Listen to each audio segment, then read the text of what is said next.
All right.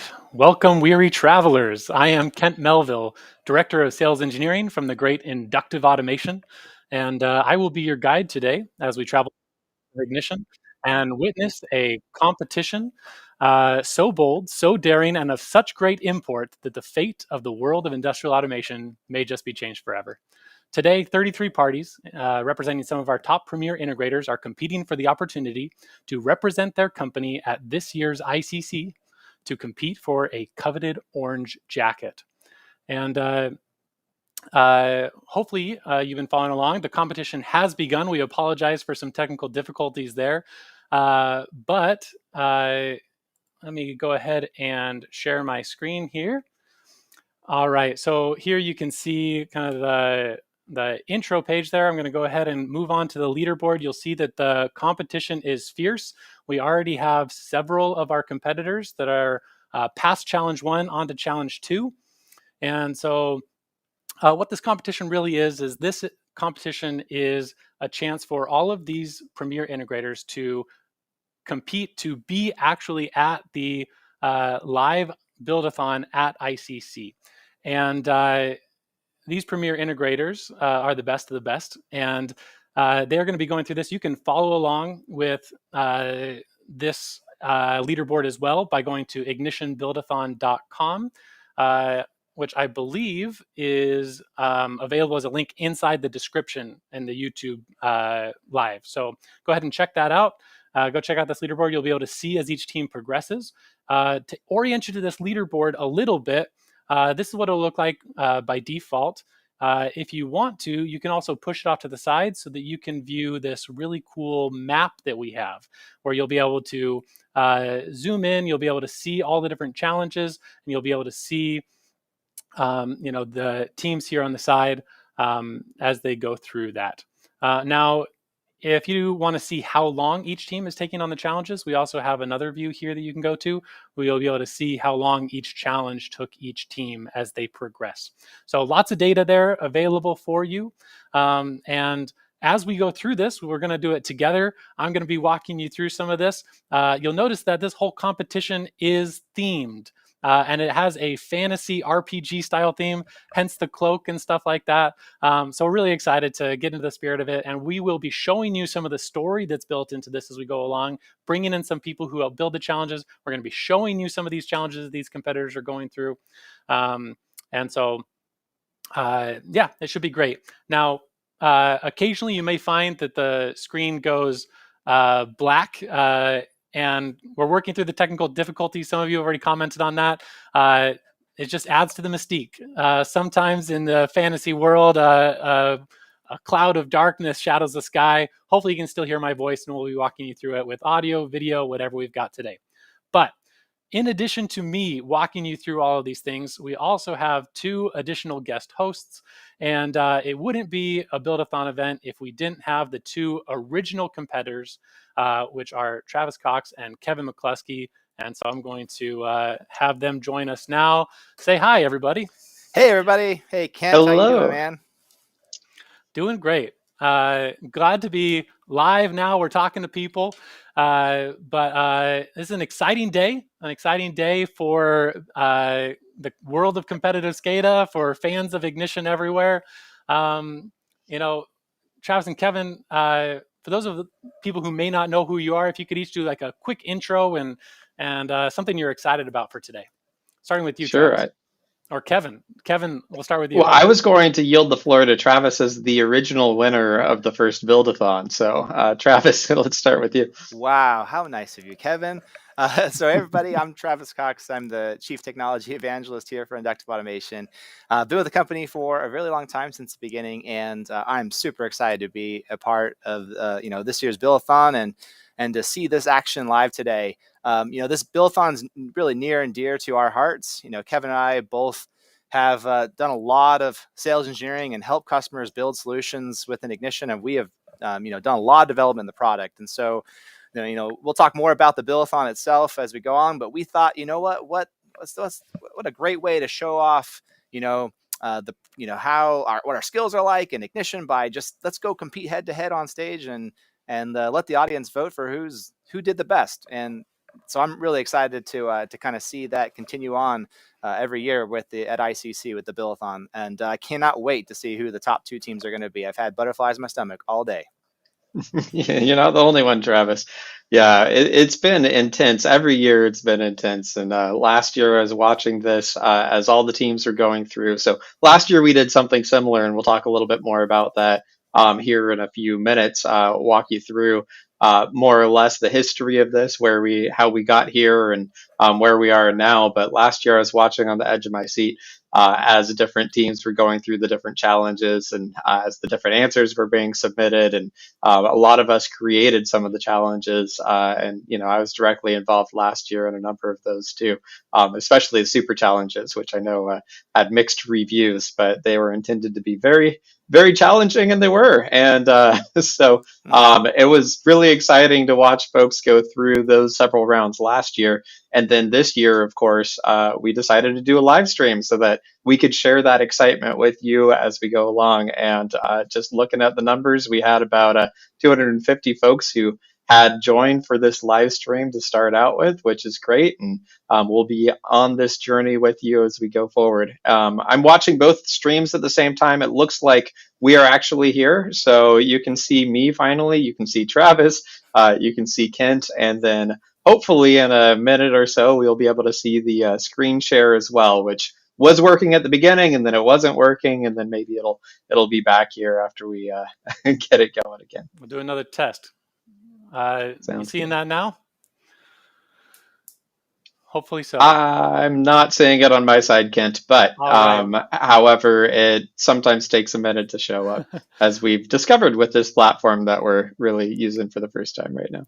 Well, because of that, as we may not be able to share our screen for portions of this presentation, I do encourage you all to go and check out the leaderboard. Like I said, it's ignitionbuildathon.com. To give you an update, there are currently 4 teams that are on Challenge 3.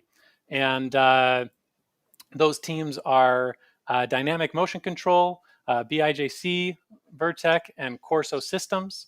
So we've got some early leaders, hoping everybody else can keep moving along as well. So fun to see teams moving through this.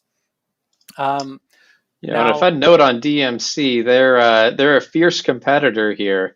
They were part of last year's Build-a-Thon, so they are definitely very interested in being able to actually make it this year, and then bring it all the way home and take home the crown that they had stolen from them last year. It was a very, very close competition last year.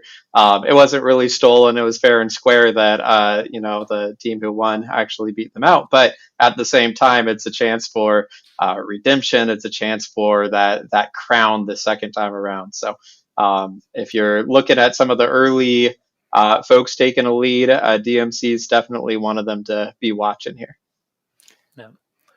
And so for those of you who are new to this concept, we started last year with a Build-a-Thon challenge. And really what this is all about is that at ICC, we have one session that is a head-to-head competition that started with Travis and Kevin. And later in the presentation, we'll give you more of a history lesson on the Build-a-Thon. But it's graduated now to be some of our top integrators competing head-to-head. Unfortunately, we can't have 30 different teams all competing live at ICC on stage. There's just not enough room. And so that's limited to 2 competitors to go head-to-head on stage. And but rather than just us arbitrarily pick 2 teams to compete, we decided to create these challenges ahead of time so that we could narrow the playing field, right? So we could bring everybody in, put them through some kind of test to find the top 2 integrators to come and compete live. And the first year we did this was last year, and it was very popular. And so we're repeating it again this year, and it's a fun way for our integrators to come to participate and to test their skills and to see how they shape up against some of the competition. And last year we had 3 rounds, and we included all kinds of challenges related to ignition and your ignition skills, but also challenges like solving a Wordle and solving a Minesweeper and other stuff like that. And this year we decided to cut out the fluff. We wanted this to be truly an opportunity for integrators to prove themselves with their ignition ability against these other integrators. And so we limited it to 1 round, 11 challenges, and the first 2 teams to finish all 11 challenges will get to come out to our conference to compete live. And so these challenges, if I move this over to the side here, will take us across the lands of ignition that you see here. And so in this map, if I come in to start here, you'll see that we're starting in shipping bay, how ignition gets shipped out. And one way that ignition can be deployed is with perspective workstation. And so you'll see this first challenge is related to workstation. So they're having to go import an application config and actually go and figure some stuff out with that. But then they progress and do a web dev challenge. They come across audit acres and then come up here for an MQTT challenge up in the Cape of Connectivity. And then, from there, they will cross the data delta here, come into Tagwood, UDT Grove, and do a UDT challenge, and so on. So you might be wondering, where did this map come from, this lands of ignition? Well, our very own Carl Gould, who is one of the founding members of Inductive Automation and currently serves as our Chief Technology Officer, he was just doodling and he ended up drawing this map, and it's become a little bit mythic within the company, as he originally just shared it on a quarterly update to the development team, and from there it's spread. And so comment below if you want to see swag with this map on it at some point. You want to see t-shirts, you want to see mugs. Would you be interested in a Lands of Ignition shirt? Let us know. But yeah, and so that's a little bit of background on the competition, what we're doing today.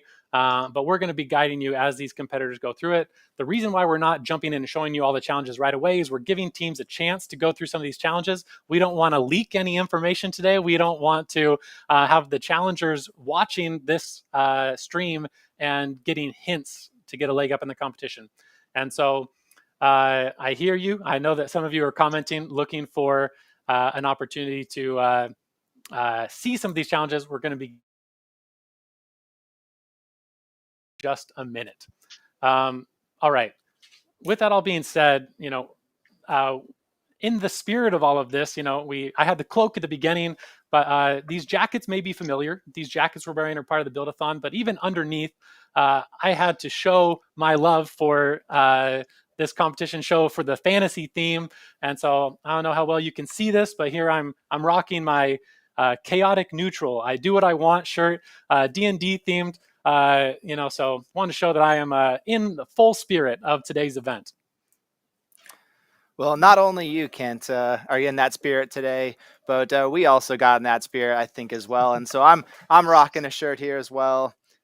Check out my 6-pack here. So take a look at that.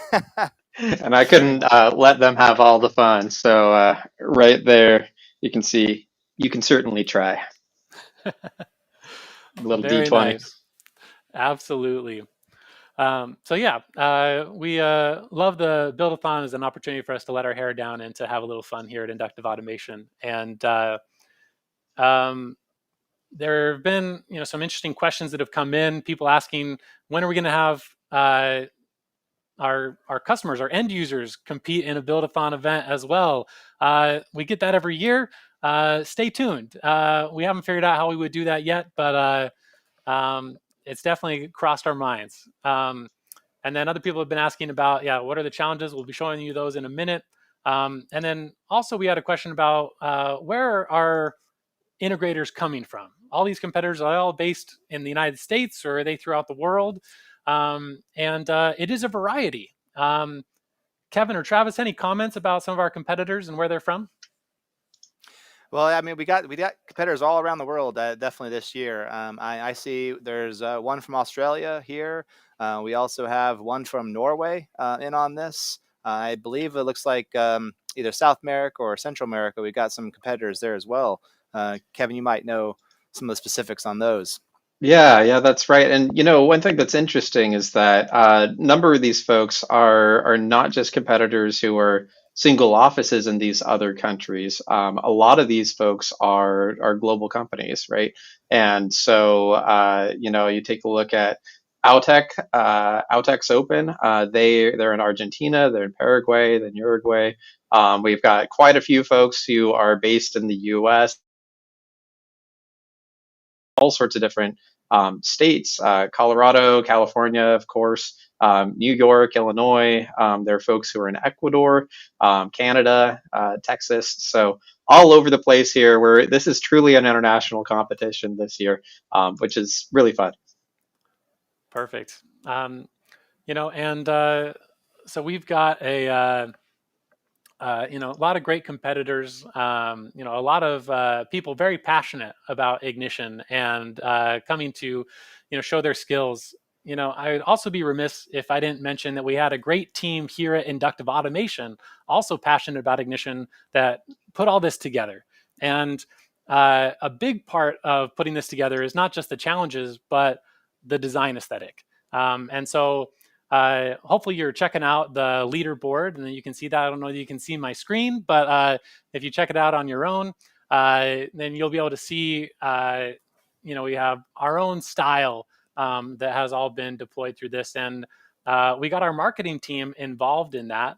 And so at this point, would love to have a guest join us to talk about his experience helping design some of the graphics for these challenges, and just his experience participating in the Build-a-Thon.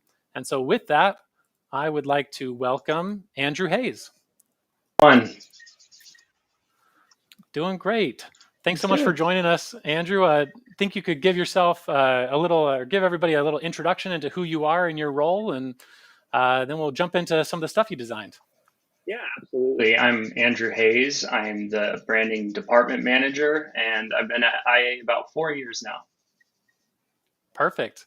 And all your projects are just like this one, right? You spend all your time building random graphics for online video games? Yeah, one day you're marketing for ignition, and the next day you're photoshopping some ducks into an image for this challenge. So yeah, it's all in a day's work here. Absolutely. Well, here, I'm going to try to share my screen. We'll see if this works at all here. And let me see here. If I share. So far, your screen was doing a lot better, Kent. So we were able to see the map and everything else. And so we'll see if this loads when you switch it over. It's looking okay on mine. Yeah. All right.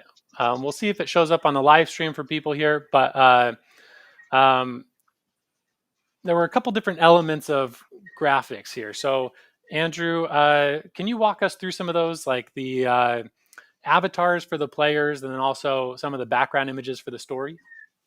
Yeah, absolutely. So we first got this request from your end, specifically Derek Saunders and Chase Dorsey were some of the guys that we worked with. And as much as I'd love to take credit for these beautiful images and avatars, like I got to give a huge shout out to Emily Rowlands, who's one of our graphic designers who really carried this project and all the branding through. Also want to shout out Chris Lastufka, another designer who designed all the branding for ICC this year and the Build-a-Thon logo as well. So originally we were given Carl's Lands of Ignition map, and that was kind of the starting point. And they wanted it to be D&D inspired. So we were really excited about that. And yeah, some of these different things were the character avatars or tokens for each team to kind of choose. So Emily created a bunch of these. They got some ICC Easter eggs with the ICC logo in there too, and using some of the ICC coloring we have for this year's conference. And then there's these story beat images for each challenge. And the descriptions of these challenges and everything were just so fun. And Emily did a great job capturing moody epicness with all of these and doing some fun stuff with them. So we really tried to just integrate that fantasy theme for all of them and give you a sense of place when you're going through these challenges. And have a lot of fun with it too, and little embellishments of ICC branding and coloring. And then the last thing we worked on was specific imagery for the actual challenges themselves.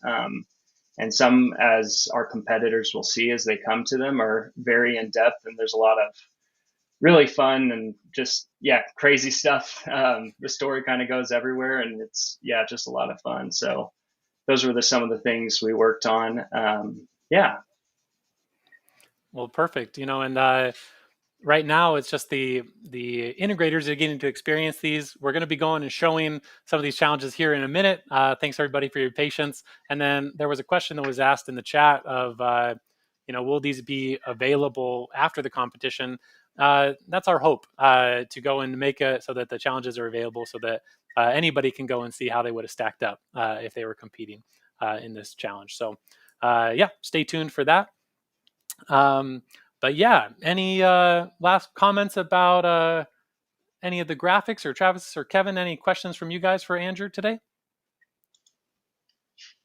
So I just wanted to say I was actually very impressed. Last year I was really involved in building out the Build-a-Thon challenge. This year it's been this whole team who's been doing it, and I haven't been directly involved. When I first went through last week and did the challenges myself, I just I was kind of blown away by what the graphics team did and everybody else. So well done, folks. This is definitely some effort that we poured into all of this. And we definitely see it as an important competition leading up to the actual live Build-a-Thon here. And your work is definitely appreciated and admired too. Some of the stuff was just kind of beautiful, and the whole theme of kind of a dark, mysterious, medieval type of style. So I really appreciated that. So well done. Thank you. Echo that, and I hope that these graphics will continue to live on past the ICC in some fun way. Oh yeah, definitely. And I'm excited for whatever we come up with for next year. I'm sure it'll be crazier and more. And we're excited for it. It was a really fun project for us to work on, and just kind of shows the spirit of IA, the spirit of the Ignition community. It's fun. It's never too serious or anything. And we love designing for it. So it was great. Well, awesome. Well, Andrew, thank you so much for joining us today. We'll let you go, but we got people clamoring for us to get back to the action. So thanks for joining us. All right. Thanks, guys. Good luck. Thank you. All right. So, whoops, sharing the wrong thing here. Coming back to the leaderboard, you can see our teams are humming right along. We've got a whole bunch of teams all on Challenge 4, with a few right behind them on Challenge 3, but still many on Challenge 2. And so the competition is heating up. People are starting to, get staggered out here. Interesting to see who will move on and win everything. But Travis, Kevin, surprises so far? To say not necessarily a surprise, I want to mention that these challenges aren't like they get harder as you go along. They're kind of different levels of difficulty as you go through. Definitely Challenge 4. Well, we'll go through these challenges, but this one had an element of difficulty to it, and we can see that they have been on that challenge for a little bit of time so far. So it's good to see that we're making it hard, right, for them. They have to really. It's going to really test their Ignition skills on there. And so it's exciting to see how it's shaping up. I think once we get past this, it's gonna. I can't wait. I don't think we'd be giving too much away if we mentioned that Challenge 4. This is the one with tags and UDTs, right, Travis? That's right. Yeah. Yeah, it was definitely one that took a bit of work and a bit of time for myself too when I was going through, and last week went through the whole Build-a-Thon and set of challenges here. And Travis, I know you did as well.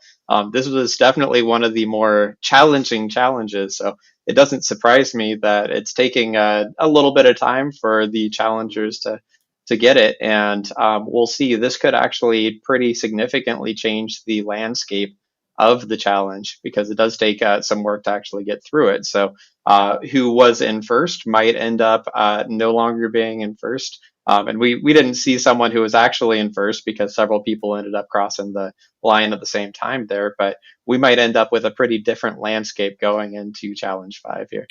Yeah, and I know we'll go through the challenges more a little bit to see what each some of them were like, but this particular one, just giving people a sense of what they're going through. They had to download a backup that include some UDT definitions and some tags, some instances, and all of that. And basically, there were problems, and they had to go through and identify the problems correctly.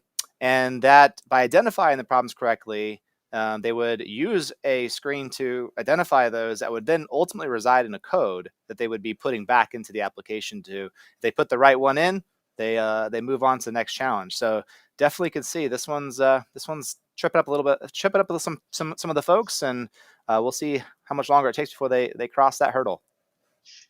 Absolutely.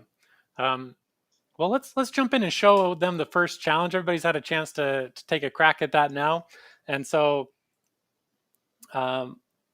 When they go and they have the same map view, they would click on that first challenge and it would bring this up. And I'm going to interrupt for a moment. Vertec was the first team to cross the finish line with Challenge 4. So they are on to just Challenge as we 5. Speak.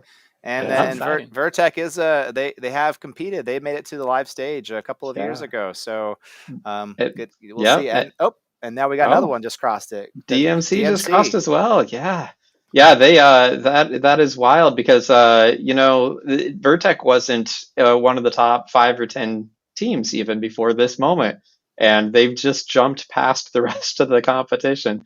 DMC was right there at the head of the pack up until now, and they're also right up there neck and neck. So as I said, anybody's game. This is going to be very interesting as we go along. There are a few other challenges in here that are also relatively hard too, where the tables could turn again. 100%.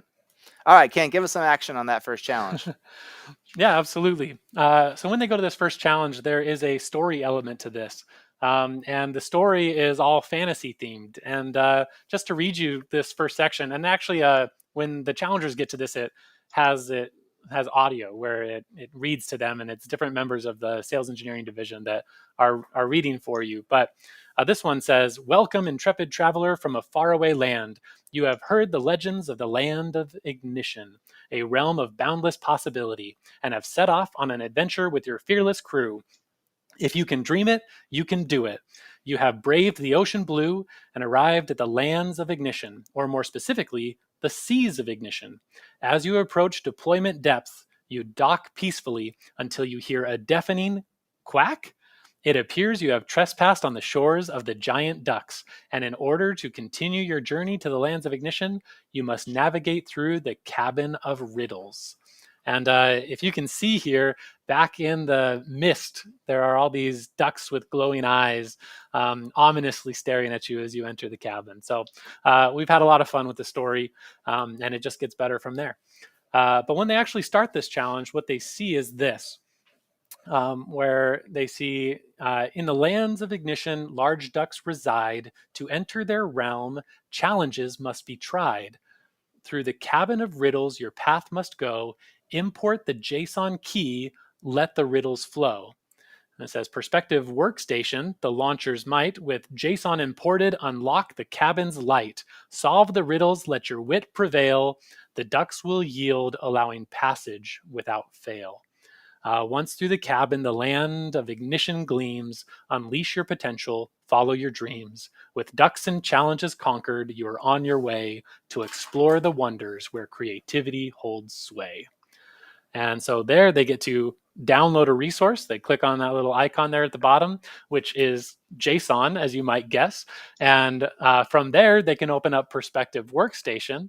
And in Perspective Workstation, you have the ability to import JSON where you might have had a configuration already defined for an application in Perspective Workstation so that it can be launched. And so that's what they do. They go and they import this in. Once they see the application, they can launch it.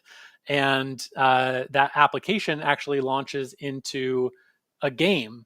And they get to play a game. I don't have a screenshot of the game for you today, but like we said, we're going to hopefully make this all public for you guys so that you could go through and play it. But it has some questions that you have to solve where there's a big duck and 3 doors. You try to get the right answer to go through the right doors, and it tests your knowledge of some scripting functions in Ignition, specifically the ones around system perspective workstation and so on. And so yeah, it goes and it really tests their ability of this particular topic within Ignition. When they get it all right, they're ready to move on to challenge 2. But Travis or Kevin, any comments about your experiences going through this challenge? Workstation wasn't something that I certainly am familiar with it, and I've been connected to it. And as it was in development, I worked with it and worked with customers, but I haven't used it personally inside a project of mine for a while. So some of the questions that were inside there, I thought I'm just going to go into this competition. I'm going to know all the answers. I'm going to be able to type them all in. I immediately found myself going to the user manual in order to figure out some of the arguments, some of the other pieces that were needed for it. So I found it a bit more challenging than I anticipated, which I think was a good thing. And it's a little bit unforgiving too. You go through the wrong door and it shuts down the application, and then you need to relaunch it and start over from the beginning. And I discovered that the hard way. So it's the school of hard knocks, and as well it should be for a competition like this. So it was a lot of fun for me. Yeah, it was definitely fun for me. You know what's funny, Kent, is I know the riddle wants you to import that. I just happened to go to the actual users directory where the .ignition cache folder is and open up the workstation JSON, and I just put it in there myself. So rather than importing in the UI, I did it in the backend and launched it. But it was super a lot of fun, and it's cool to kind of see the testing of I wouldn't say arbitrary, but like some different parts of Ignition that weren't obvious, right? So that makes you have to go to the user manual, and then you have to kind of know what you're looking for, right? So it's not like you're going to just go search and find the answer. You have to know what part of Ignition you're dealing with and where in the user manual that is. So, if you know that, you could be pretty fast with answering those questions. So I thought it was a really great start to the whole competition. And I like that you brought up that you were tackling it differently, right? Rather than importing the JSON, you want to go and hack it, with your knowledge of Ignition, going and extracting information from other places. It'll be interesting to see if our competitors are trying to find loopholes, trying to find workarounds to speed up the process today, which they may get an advantage by doing so. Or they may go down that rabbit hole and waste a bunch of time, where if they had just done it the normal way, it might have been faster. So it'll be interesting to see, what people share after the fact, what their experience was going through these challenges. Speaking of competitors moving along in the challenges, I've been watching that a little bit as we've been talking about this as well. And so we now have 5 teams that have moved beyond Challenge 4 into Challenge 5. We started out, as you know, with Dynamic Motion Control, DMC, and Vertec, which were both previous challengers for the Build-a-Thon. And then we ended up right after that, BIJC crossed the line, and then Corso Systems crossed the line, and then we just had Barry Waymiller Design Group cross the line there. So 5 companies who are extremely well-versed and knowledgeable inside Ignition, and who we have a strong relationship with all of them, and I know that every single one of them is very interested in competing in the Build-a-Thon on stage. So it's a great set of companies, and it looks like Cromartie just passed Challenge 4 as well and is starting Challenge 5. So still moving right along here. Yeah, definitely. And we talked about the difficulty of that Challenge 4, which we'll get into later. That was definitely a hard one. But Challenge 5, I gotta tell you, wait till we get there. This one's gonna frustrate them. This is one that I'm sure right now they're probably just banging their hand on the desk because it definitely is testing your wits. So I can't wait till we can show everybody all the different challenges that we did here. Yeah, the format of Challenge 5 is a fun game style format that is relatively unforgiving. So you'll notice a theme of unforgiving with some of these challenges going along. But it definitely high level of skill for all of this. So as you said, Travis, it'll be fun to actually show these off after more folks get through. And I think let's show one more challenge here. We'll show Challenge 2.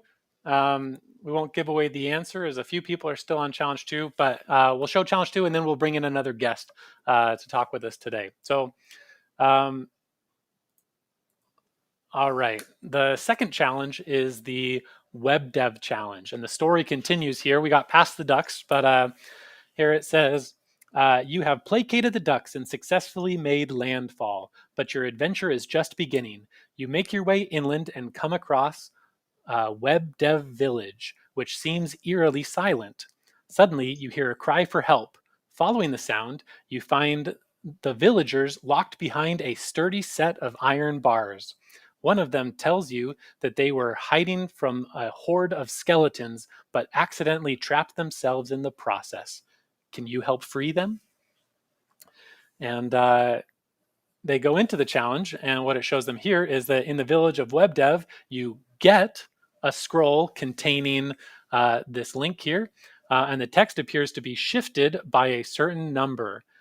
Figure out how much the text is shifted by and post your answer to this. And so in this challenge, they essentially just get this endpoint, and then they can choose how they want to post to this. They could use Postman, they could use Ignition's script console, they could use any tool they want to be able to post to this. But essentially, they will get a set of characters that are shifted, meaning that kind of like as a kid, if you made codes and you said, all right, I'm going to have a decoder that, I shift everything 3 letters. So A's become A, B, C, D, right? Become D's, and D's become E, F, G, H, and so on. And so, they have to figure out how many it's shifted by to solve the whole thing. And when they figure that out, then they get to post that to another API endpoint. And sorry to interrupt here, Kent, but we did just have DMC pass to challenge number 6. Just wanted to mention that. Yep. And people are excited to get the answers to these and to learn from these. We've had some people commenting in the chat, and yes, there will be an answer key that goes out after the fact so that you can go and see what all the challenges were, and you can see the answers and absolutely learn from that. Today, we don't want to break the integrity of the competition, so we're not oversharing too much as we go through this. But yeah, so this challenge, if you're good with scripting, it can be pretty quick to go and figure this out. There's lots of different strategies to tackle this one, to decode. But at the heart of it is making sure that our competitors really know how to do get calls and post calls, and to really interact with these RESTful APIs. Travis or Kevin, any comments about this challenge before we bring in our next guest? I love the challenge because it mixed 2 things, right? Obviously, knowledge of Ignition and knowledge of REST APIs as well. But also with that shift, it added an extra element to it. It wasn't just a straightforward thing like you get the answer right there. You had to do something extra. Yeah, I actually wrote a little, 5-line Python script in order to do the shift on this. But I actually got it wrong. So I didn't loop back around to the first character in the right way. And so I was spinning my wheels there for a second until I figured out what I had done wrong with that and corrected that. But the submitting Postman or some other thing or inside Ignition directly, this is all using skills that folks need anytime that they're integrating with modern systems.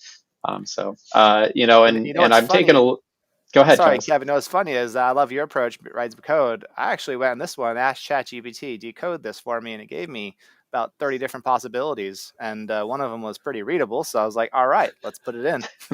That's funny. I used a third-party website as well when I went through this. My first thought was like, oh, that's too much work. I'm sure that there's a decoder online.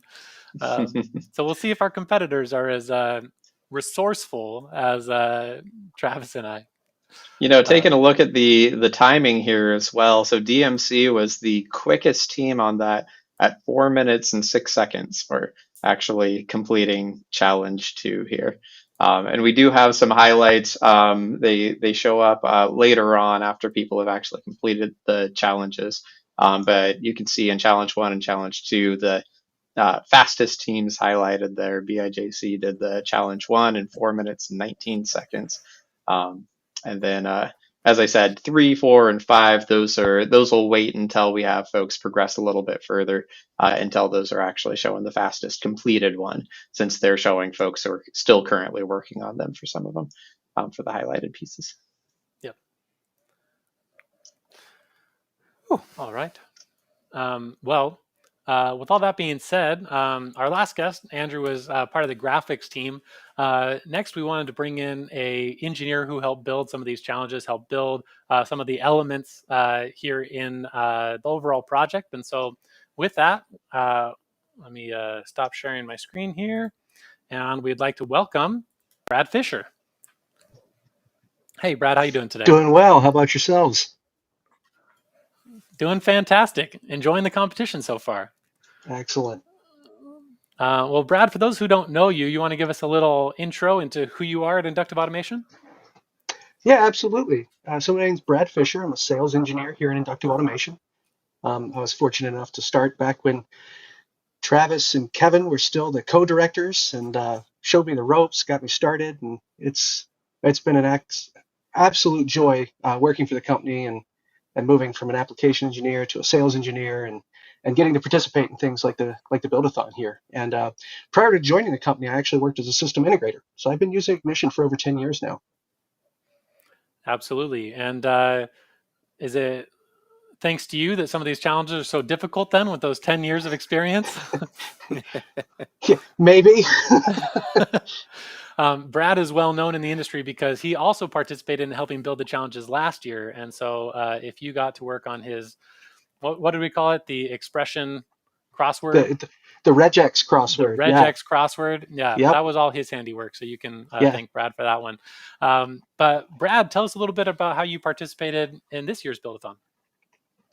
Yeah, so I actually worked on Challenge 6 mostly this year. I also got to kind of help with some of the overall framing and back end work that we had done for that. But yeah, I'm interested to see how well people do with Challenge 6. That was kind of my brainchild, and it developed from something that I had been helping different customers with, right? And so I thought this was an excellent opportunity to cross the Build-a-Thon with learning additional things that you can do in Ignition that people don't always have the opportunity or the need to do in the projects that they roll out. But I thought it was really good, a good opportunity for us to kind of showcase some of these additional functions that we can do. Yeah, absolutely. And so that takes place where on the map? In the OPC, what is it? It's the little town there by OPC UA, right? Correct, correct. And we've had 2 teams so far that have been able to complete that challenge. Fantastic. And we've got a couple that are working away at it. So we'll see how they do. Yeah, it's fun having OPC be part of this. OPC is one of the foundational technologies for Ignition, right? It's something that, in the beginning, we were very focused on adopting open standards, and OPC, was a big part of that and continues to be a big part of our platform going forward. So Brad, you were part of this technical team. How big was the team this year? Can you tell us a little bit about, who was involved here?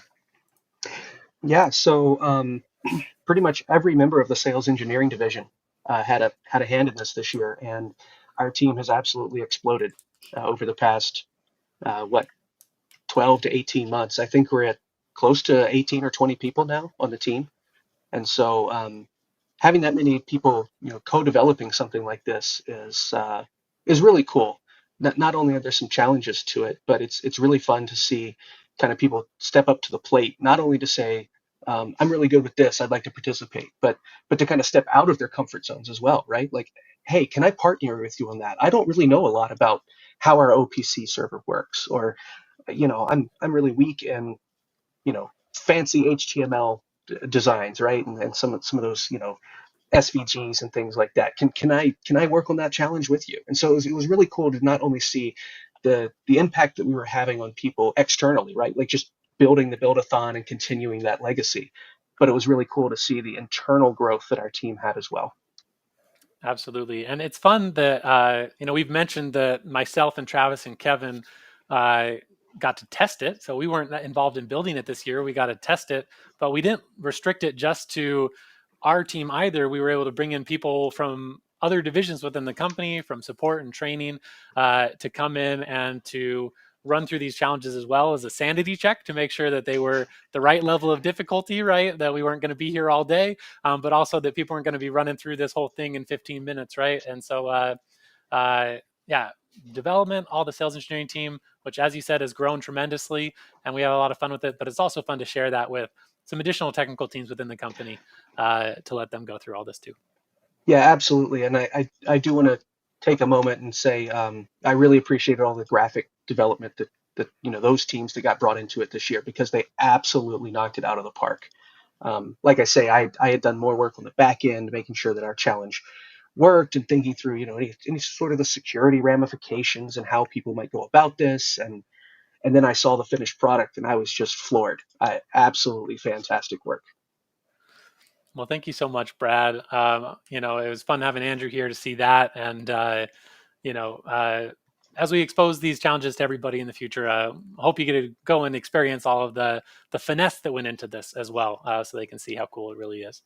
Well, Brad, final question for you. Are you rooting for any team in particular? I know as a sales engineer, you get to meet with lots of integrators and end users. Any preferences today?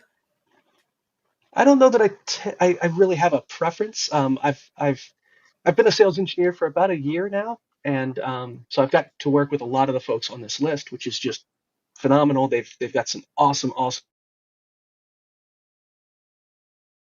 that they're pursuing. I've spent a lot of time working with Taiga, the Integration Group of Americas, and so I'm very interested to watch them progress through the challenges and see how they do. Awesome. Well, sounds great. Well, thank you so much for joining us today, Brad. We'll see how the rest of this thing goes. All right. It's good to see you guys. Yep. You too. Take care. As a side note, Taiga is actually in tied for sixth place, would be the right way to phrase it. And as you know, it's still anybody's game here. So I've had a lot of interaction with Taiga, great folks based out of Texas and Lafayette, and a few other offices that are thrown around. I've actually been to their Lafayette, or right outside their Lafayette offices there. They hosted the Ignition Oil and Gas Collective a little while back. Great company. Definitely wish them the best. And it looks like they picked the Blue Wizard, which a number of folks did. Folks were able to pick their own little icons. They're basically what's representing them, the color and the picture, and that was all done by our graphics team as well. And so they picked a winner. A lot of people seem to have gone for the Gandalf look there. Can't go wrong with Gandalf. I'd be remiss without mentioning that DMC has just pulled ahead into Challenge 9, and it is getting close here to the end. They have been consistently right up at the front. They're at multiple offices as well. I've worked with one of their main engineers over there who leads their team, and they're in Illinois, New York, Texas, California, and have some really, really high-skilled individuals as part of their company. They also have multiple different things that they have submitted to the exchange over time, and they've got some really good examples there. We'd be happy to leave some links if you guys want to check out some of the work that they've done. But it's they're on the final three challenges here, trying to cinch the win, or cinch one of the top two places anyway. And I've got to say, much like Challenge 4 was pretty difficult, Challenge 9 is a difficult one. And I think this one, these some of these hard challenges that are sprinkled in there can really set the stage for the overall. So there's, just because they're in the lead doesn't mean there's still a lot of competition left, guys. Absolutely. Yep, absolutely. And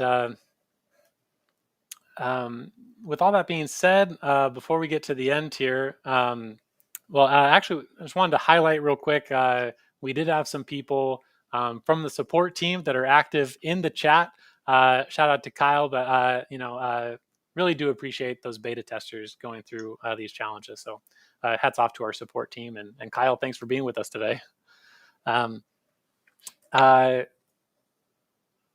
I think it would be fun to go and show off challenge 3 at this point.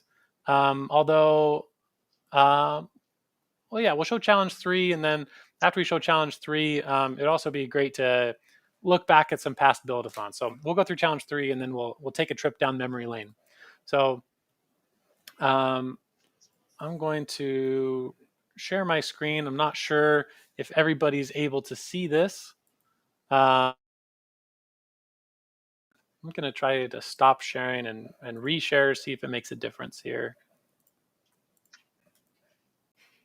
Try sharing it a little differently. I'm appreciating some of the chat messages that are saying DMC is speed running, run DMC, DMC on the revenge tour.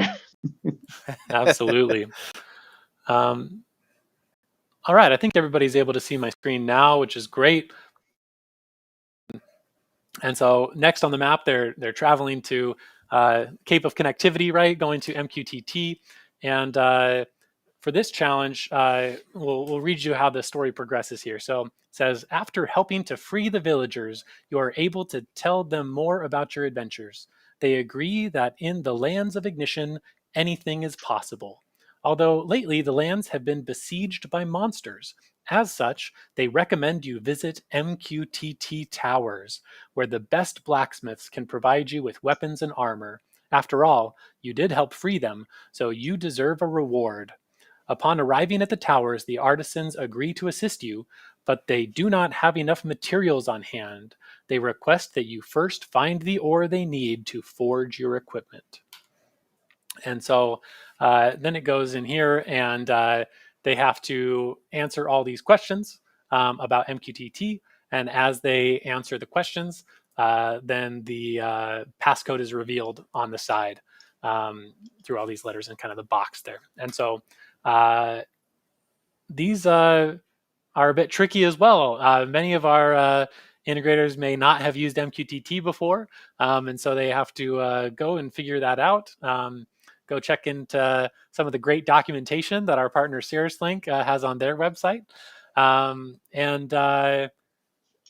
which I think is interesting because a lot of people are used to coming to our user manual, docs.inductiveautomation.com.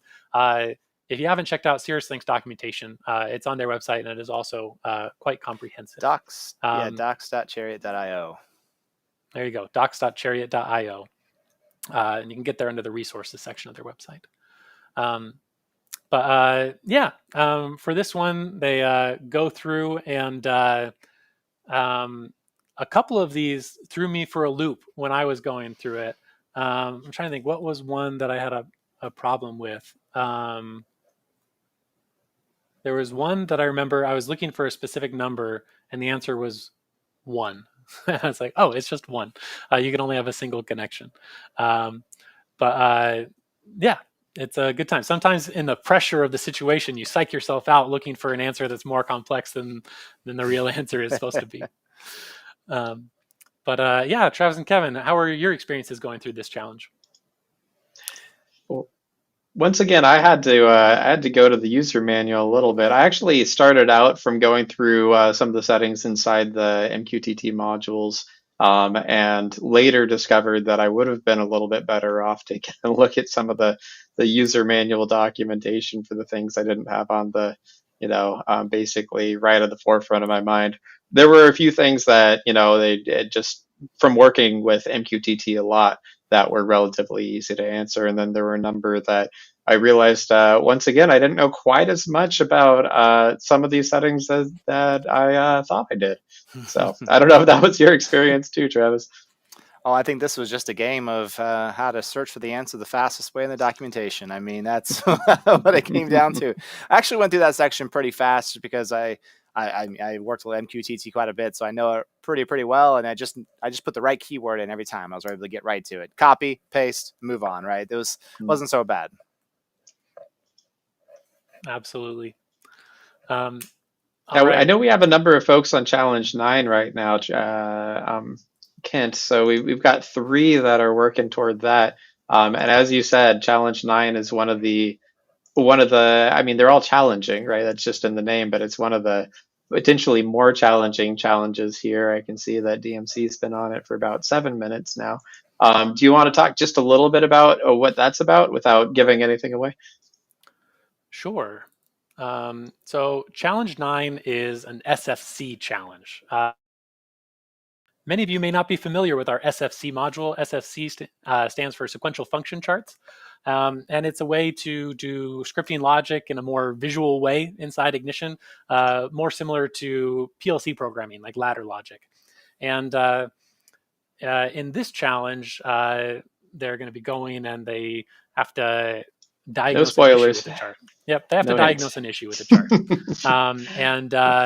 Yeah, we're not going to give any hints today, but this is a good opportunity to see who's familiar with navigating around SFCs and troubleshooting SFCs, and yeah, should be a good learning opportunity for some of these people. I honestly think this is probably in my opinion, the most challenging of all of them. And it's not just because it's using SFCs, which I don't think a lot of people out there use. It's for specific use cases, but just because of the kind of the cleverness, right? The teams that we're putting it together, you really have to know the little details. Little details matter, and of course, if you were troubleshooting a problem, those details matter. We all know, right? Like there can be a little thing that can cause a big problem, and that's what this is really hinting at. Yeah, it looks like we have 5 people on Challenge 9 now, 5 teams, and then 3 that are nipping at their heels there. The Brad mentioned Taiga. Taiga is still basically 2 challenges behind, but they're one challenge, they're one group behind. Challenge 8 folks seem to have been flying through relatively quickly, and Challenge 9, as mentioned, 7 and 9 are both relatively challenging there too. Yeah, absolutely. Yeah, the challenge in between is a reporting challenge where they have to go and diagnose some issues in a report. And apparently, all these integrators are excellent at using the reporting module and are able to navigate that quite well. Yeah, troubleshooting is kind of in the name of the game for most integration companies. Absolutely. All right. Well, at this point, I wanted to take a second. We talked a little bit about last year how we had the first Build-a-Thon challenge like this one. But if we take a look back even farther, where did this Build-a-Thon concept come from, right? This is unique, right? That we're here spending our work days. We've got a whole group of integrators spending their work days all working towards what? Like, why is competitive SCADA suddenly relevant in the world? Travis, starting with you, and then we'll go to Kevin. Can you give us a little background on the Build-a-Thon and how we got here? Yeah, I mean, let's go back, to this is the 4th, or this will be the 5th Build-a-Thon this year that we've had. We just had 2 teams cross over from Challenge 9 to Challenge 10 at the same moment. Oh wow! Sorry to interrupt, No, that's Travis, perfectly fine. Hey, we DMC and BWDG, they are now 2 challenges away from the finish line here. We're getting close. We're getting close. Whew. So we gotta tell the story really quick here, right? So if you go back to the very first Build-a-Thon, really at our conference at ICC, we have a lot of different educational sessions we put together and we really just wanted something that was unique, a different kind of session at the conference, something that would be fun and kind of still be educational, right? Still have value, but be something that was just different. And that was the year, Kev, you remember, that was the year that we were coming out with Perspective. Yeah. So Perspective was going to be, we were going to talk about it at the conference. And I know the developers were hesitant to kind of release that there, but we said, you know what better way than to show, do a live build on a beta product of Perspective and see whose application reigns supreme and let the audience vote. And so that really is what stemmed this whole event. And it's great to see where it's come today, but it was just a way for us to have something fun and for Kevin and I to get up there as we've done a lot of building ourselves. It's just to see, let's have some fun up there, Kevin. Let's see what we can build. We had no idea how popular it would become either. So we knew that we would both have a lot of fun being on stage, building something live. We both build things on a regular basis, and it's a lot of fun. And we've helped lots of different companies build things over time too. And being able to get up there and show off some of the building, but show off a brand new product. There was this moment. I don't know if everybody remembers. I know that Travis remembers. And Kent probably remembers where I went to show off my client, and it ended up being a completely black screen. Because I'd used a property that I wasn't supposed to, set up a configuration in a certain way. But basically, I lost, and I should have lost. That was probably one of the pieces that put the nail in the coffin, but I was using part of the feature set that wasn't ready to be used, and I did it wrong, and so it's that was exciting to develop on a beta product and basically mess up part of the development there as I was going through. And by the time we had the second build-a-thon, perspective was a bit more polished as well, so it's a little more mistake proof, idiot proof, if you want to call it that. If I'm the idiot from the first one. Well, But I mean, to be fair, it was a beta product, and it was a way to level the playing yeah, field, right, for us, because it's like we're both in the same boat in that we've only had like a couple of weeks of experience on this brand new product. So yeah, it was kind of fun to do that, and just to see where it was going. But if you remember too, we wanted to be kind of fun, so we also had some hype videos we built, like we were preparing ourselves for the Build-a-Thon, for the battle of our lives, and I thought that was a lot of fun. That's kind of still the nature of the Build-a-thon today, right? There's that like let the this team morality. Let's kind of get up there and let's go win this thing. yeah, yep, absolutely. Yeah, since then we evolved it over time, as you know, and so the second year, more polished perspective um, projects, but we also introduced the idea of the Ignition Exchange and having exchange resources, and we uploaded all the resources that we did from that year into the exchange, and we all pulled from the exchange as part of our projects. And Travis and I both share the crown. One year he took the first year home, I took the second year home, and then after that, we're both so competitive that we decided if we just kept competing every year, then it would be an endless competition. And we really needed to expand it out and bring some other folks in. So we expanded it, as everybody knows here, probably to have our first couple of competitors that were from the outside world, our integrator community. And so we did that. We did that from the top selling integrators. We picked them from the previous couple of years there. That's how we selected it that year. And then the following year, we wanted to make it more skill based rather than just the amount of business that somebody's doing with Ignition. And that's where our first Build-a-thon challenge came from last year. And as you know, this year, right now, is where the Build-a-thon challenge is happening. Very focused on Ignition this time around for the challenge. Taking a lot of feedback into account from the community in terms of do just standard brain puzzles make more sense, like brain teasers, or is it make more sense to have something that's really focused on Ignition to be able to showcase folks' experience with Ignition? So that's where we're at now. Yeah, and the spirit of this, while it's competition, having fun, there's still that spirit of getting education, right? Getting value out of this session and seeing what people are building, their approach to how they're building it, having exchange resources put up on that you could take advantage of and work with. There's always an element of this that I'm really excited about, that community aspect, right? That we see with the Build-a-thon, and that really gets me excited for the event every year. And we'd be remiss if we didn't talk about our amazing MC every single year, right? So Kent has that first year, that's a lot of pressure we put on him, saying you got to be the one that makes sure this thing runs well, because we're going to sit behind a computer the whole time. And he's taken the reins and done an amazing job the last 4 years, and I can't wait to see what you do this year, Kent. It's going to be fun.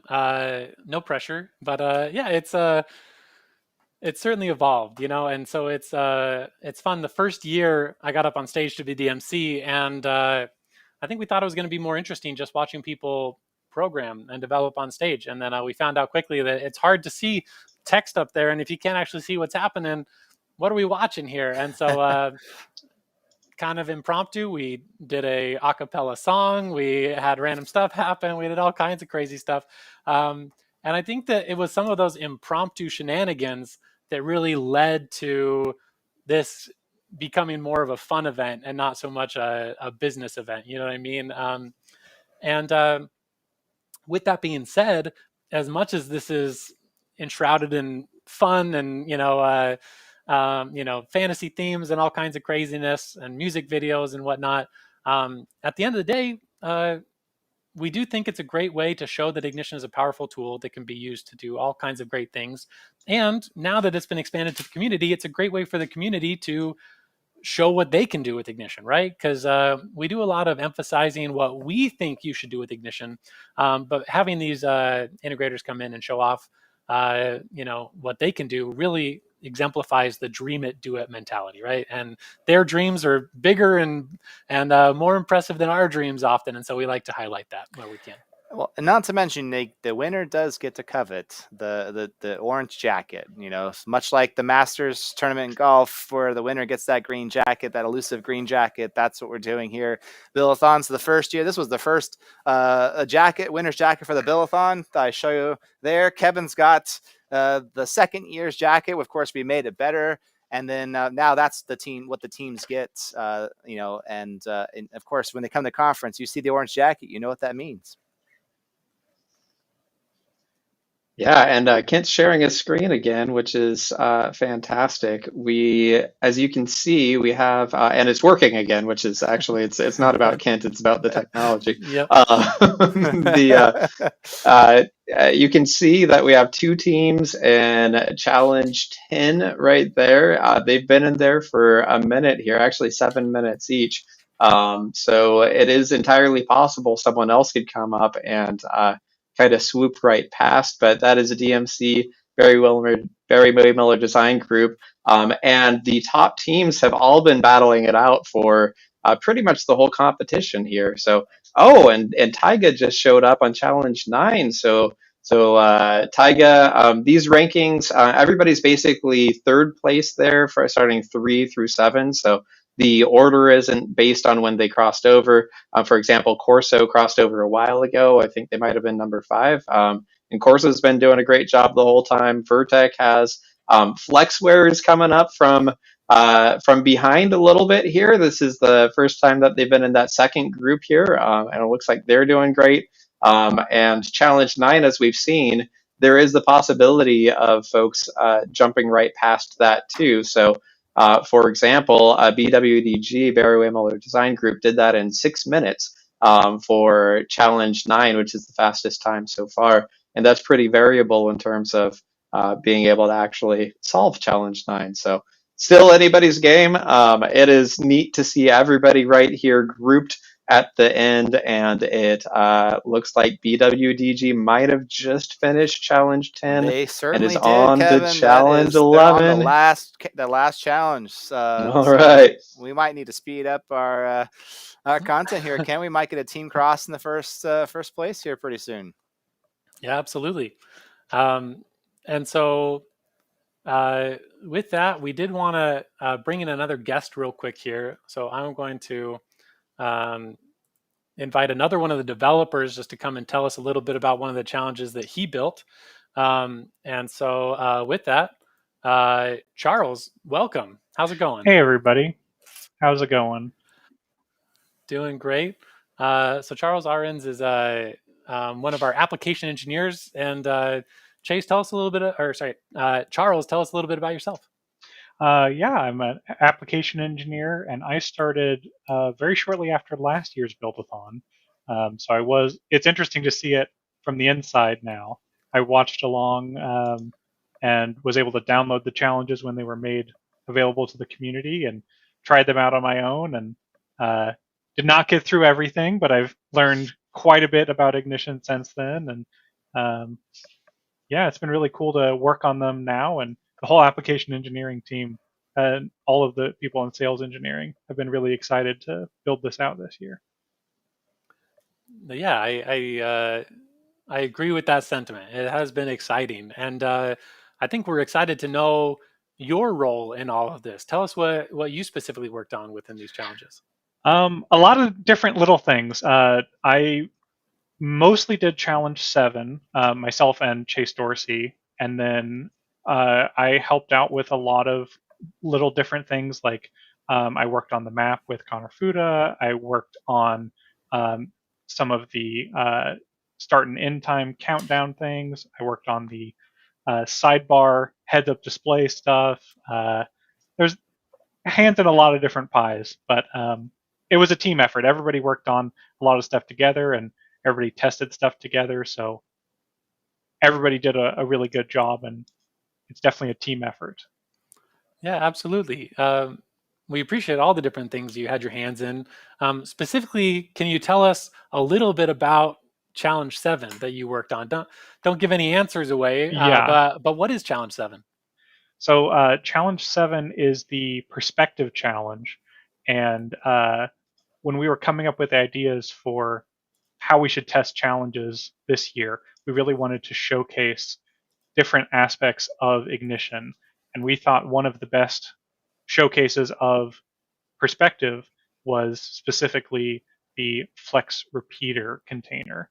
And so part of that challenge is figuring out how to use a Flex repeater container. And if you have a lot of experience with it, it should go pretty quick. And if you don't, then it might be a little bit more difficult. But hopefully it's not too difficult and we didn't throw too many curveballs in. And I don't want to give too much away. You'll have to wait and see for yourself. But we're really happy with how that challenge turned out. And I think people will really get a kick out of it when they see it in person. I was definitely impressed by that challenge. Yeah, for sure. Do we feel good about showing people a sneak peek of what that looks like? We won't tell them how to solve it by any means, but let's do it. If I am clicked on the right thing, you can see here, this looks like a normal designer, but this is actually a screenshot of the client. So Charles and Chase went and they rebuilt the designer essentially inside a perspective session, which maybe not all of you can see this. It's apparently we're having issues sharing the screen again, but be excited when you can see this because we did some pretty cool stuff where you actually get to interact with the designer inside the client, and it's never been done before, and so it's a pretty cool thing.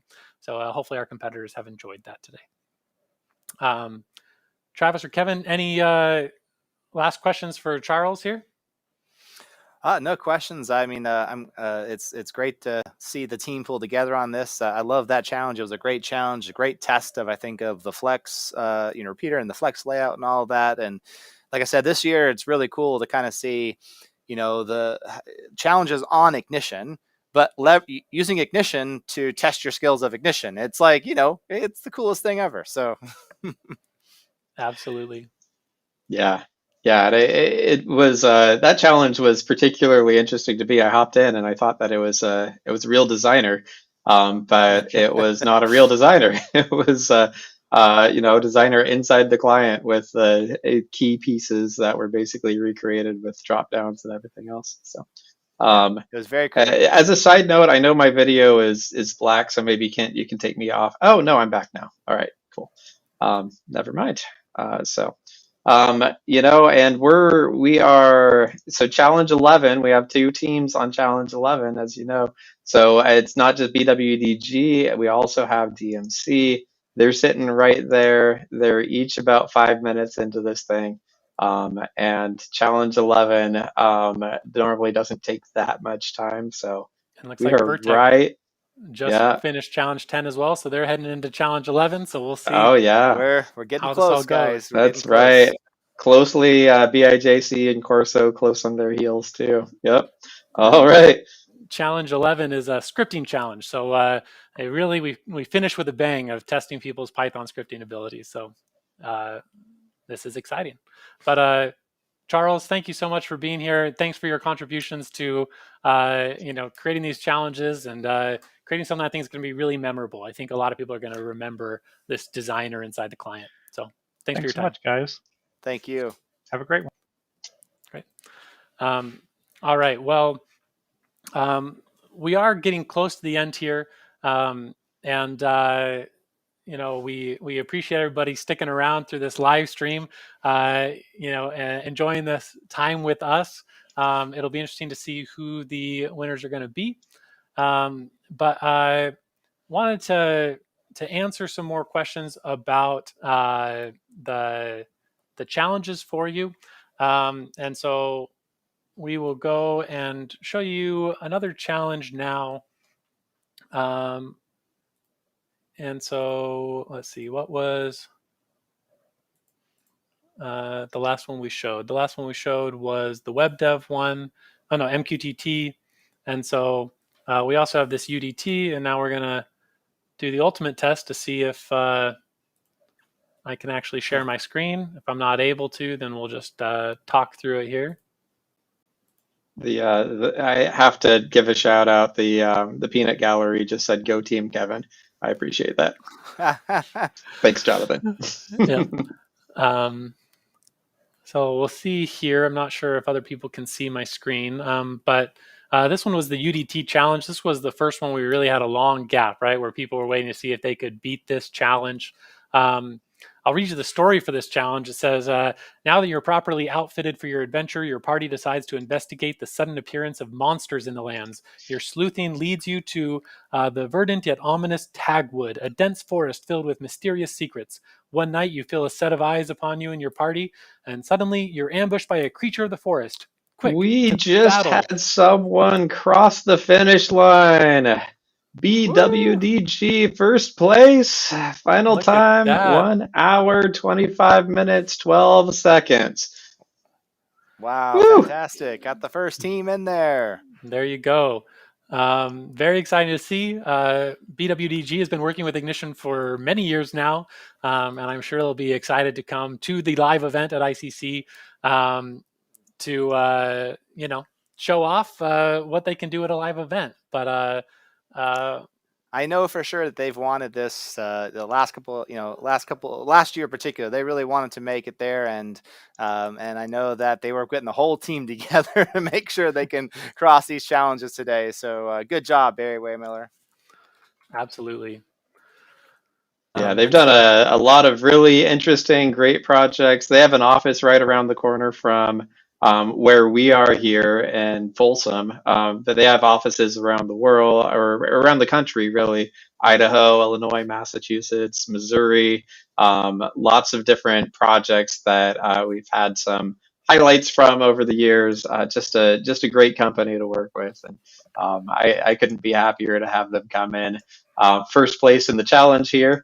And we've got 3 folks who are sitting on challenge 11, and it's anybody's game at this point. Dynamic motion control, DMC, Vertec, or Corso systems, closely followed in challenge 10 by BIJC and Flexware. It is that second place, which is just as important as first place for making it to the Build-a-Thon live at ICC. That is up for grabs, and it feels right neck about and neck right now. It really is. Does this remind you guys of being on stage live at Build-a-Thons as we started to get, the 2-minute warnings and so on as you're trying to rush to finish at the end? Oh man, that intensity, that's the pressure right there. Yeah, that intensity. They're watching this leaderboard. They know where they stand, and they're like, this is the last challenge, last moment to get there, and other teams are on there. Ooh, man, I know that pressure. Absolutely. And I think it's very fitting that it finishes with Python scripting, because I think that that's one of the differentiating factors of a lot of our Premier integrators is, it's one thing to drag and drop stuff on screen, but really when you can leverage the power of Python scripting to enhance your projects, that's where some of the magic starts happening. So to have it all come down to that is a poetic ending. But this is not a challenge that is an easy one. It's one that I think Travis and Kevin and I all spent a little bit of time on as we were solving it ourselves. Agreed. Yeah, it definitely took a little bit of time. Yep. Well, that I was talking about that OPC challenge. I'll leave it on the leaderboard here if you can see my screen. But that UDT challenge was interesting because they had to go in and pull in a UDT, and there were a couple issues with different elements in the UDT. But what was interesting is that there was a whole graphic front end for it that you could go through and see, building a party, essentially, like a party that you're going on a quest with. And then they had to go and figure out there were a couple issues with that that they had to go diagnose inside the tags. And once they figured out where the errors were, then the whole screen would work and they would get the code. And so it was a very creative way to do a visual side, but still have it testing your skills of UDTs and tags.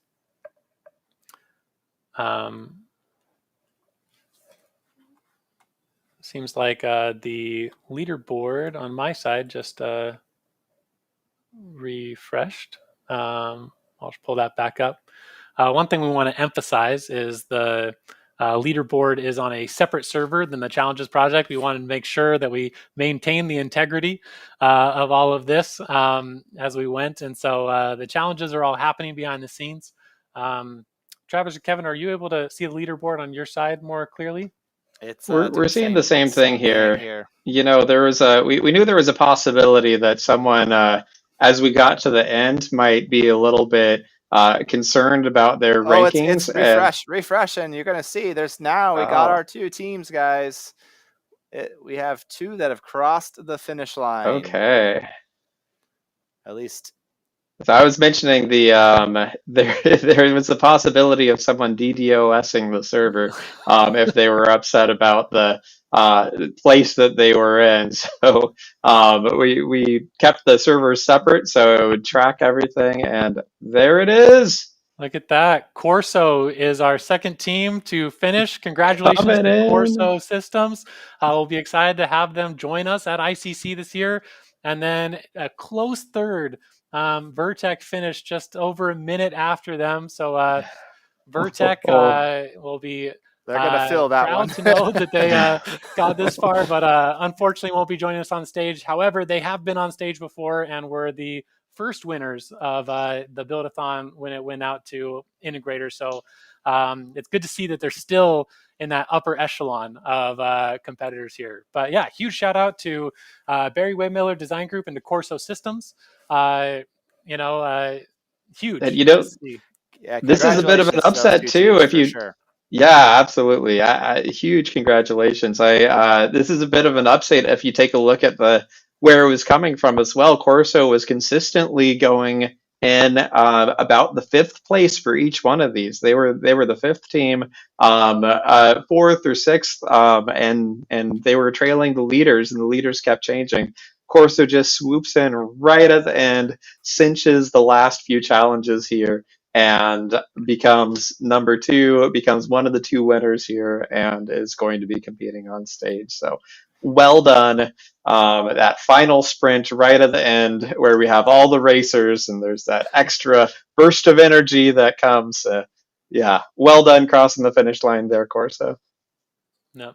Now, though we have found our top 2, we are excited to have our competitors continue to go through these challenges. One, because they're pretty fun, but also because we're hoping that these teams can get some swag to show that they competed in this, so they can be proud for competing in what is a really difficult set of challenges to get into this Build-a-Thon. So hopefully these teams keep going through and see what their times would be. And then we're excited for this project to be made available to the community so that you can go and run through these challenges and see how you would have fared. See if you could have beat these times, get it in under an hour and a half as well. Yeah, huge shout out to these teams. As far as next steps, we have the upcoming Build-a-Thon, and wanted to talk to Travis and Kevin a little bit about what we should expect from the live event this year. Travis, we'll start with you. Yeah, so everybody kind of knows that now that we've got the two integrators, just like last year, those are the 2 are going to come to ICC and are going to be competing head to head and on stage for the coveted jacket this year. So what they're going to be doing is we have a design requirement, a document of a project we want them to build, and each team will have the same set of requirements. And they're going to have 2 days, starting on Monday and Tuesday, 2 full days of build time. So they're going to bring 3 people each out to our offices. We're going to give them the project, and they're going to have 16 hours, basically those 2 days to build this project. And when they're done, of course, we're going to take that to the live event that is on Thursday of the conference, the very last event of the conference. And they're going to be showcasing that project, and the audience will vote for the winner. So it's be very, very exciting. We're going to be excited to see these 2 teams come into our office and take part of this event. Kevin, what are your thoughts? You think that this year is going to be able to match the excitement of last year? I think that this year is absolutely going to be able to match the excitement of last year. One thing that's exciting to me too, I would have loved to have any of these teams be part of the Build-a-Thon, but we have 2 folks who haven't participated yet and who have been very excited about participating. We've talked to Corso many times. We've talked to BWDG many times about how much they would like to be part of this. And to have 2 new teams who are fresh and have basically done an amazing job inside these Build-a-Thon challenges to cinch these top 2 spots, to have them competing head to head. I think it's going to be exciting for everybody to watch. And some of the secret stuff that we have for the Build-a-Thon that we're not revealing yet is going to be a lot of fun too, in terms of what they're actually going to be connecting to, working against. As mentioned, Opto22 has been involved with all of this, just like they were last year, and has been a great partner in helping to build and develop some of the stuff that they're going to be connecting to and showing off live on stage for their applications there. So I think it's going to be a great time for everybody, the audience, everybody involved on stage. I'm once again glad that I'm not going to be one of the competitors and feeling all of that pressure. We can leave that to some other folks. But it's going to be fun to commentate on that and see what people come up with. Yeah, and just for those that may not have caught it last year, but Opto22, they built the panel that we used in the Build-a-Thon last year, and so I saw the water panel where we had some tanks and we had valves and pump, and we're moving water around, and they had to create an application that controlled that process, and it was really, really fun to see those 2 projects and the differences between the 2 projects. Right, give 2 different teams the same set of requirements, and you get 2 different outcomes, and it's really cool to see that. And this year, where we're not going to tell you what the panel is, there's going to be a new panel that Opto is building, as Kevin alluded to. So we can't wait to be able to showcase that this year. And then the other really exciting part of it is that if you go back to the very first 2 Build-a-Thons, the spirit of that on stage was an element of live building. We were building literally on stage live. There was nothing done ahead of time. So this year, of course, there will be building that is done ahead of time, but we're going to bring back an element of live build on stage, and you have to come to the conference to see what we're talking about. Absolutely. And it's been fun to get this kind of feedback for the Build-a-Thon. It's been something that people have gotten passionate about, and as it's evolved, people have been very vocal about what they would like to see, what they're hoping to do, and we listen and we evolve. And so this year, the feedback was, we want that live element on stage. So we're bringing you the live element on stage. And now, we still get that feedback about when our end users going to participate. Wait and see. We'll have to figure out how that looks, right? But please keep giving us your feedback. We want to hear what you'd like to see for the Build-a-Thon.